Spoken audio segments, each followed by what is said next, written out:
I don't have to be what you want me to be. I am free to be who I want. Muhammad Ali paid a very big price for standing up for the freedom to say and do what he believed. Ali was a three-time heavyweight champion of the world, beating Sonny Liston, George Foreman, Joe Frazier, three of the greatest heavyweights of all time.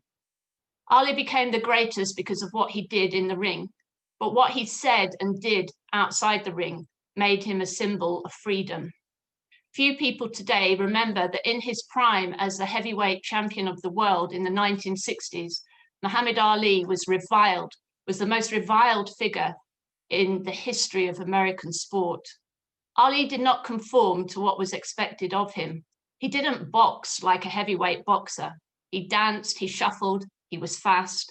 He didn't behave like a heavyweight boxer, speak softly and carry a big punch. He was brash, boastful, and the king of trash talking. But Ali was not just an upstart, he was a black upstart. He didn't act like a black man from Louisville, Kentucky was supposed to act in the age of Jim Crow. Few sports writers rated him, and even fewer liked him. It took the demolition of Sonny Liston in 1964, age 22, to silence the doubters. I shook up the world, said an emotional Ali after the fight.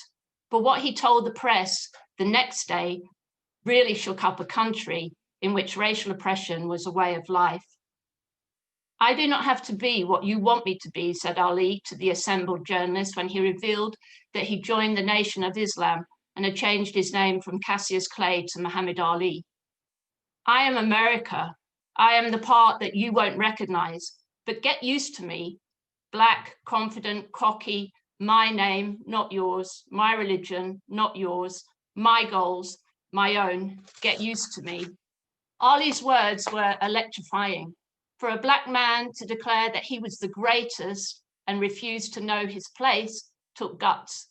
But ever since he returned home with an Olympic gold medal, aged 18 in 1960, to be refused service at a hamburger joint, Ali had refused to stay silent in the face of injustice. 3 years later, in 1967, Ali refused to go and fight in Vietnam, saying that his conscience wouldn't allow it.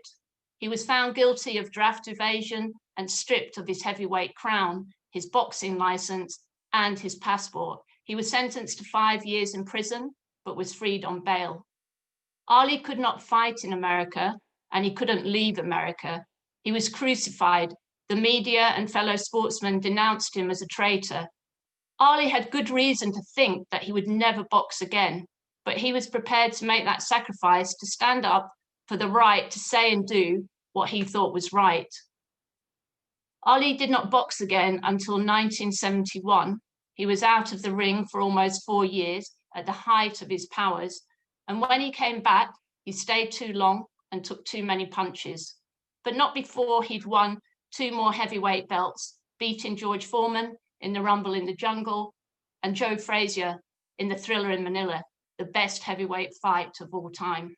In June 1971, the US Supreme Court overturned Ali's conviction, saying that the draft board had failed to say why it had denied his conscientious objector application.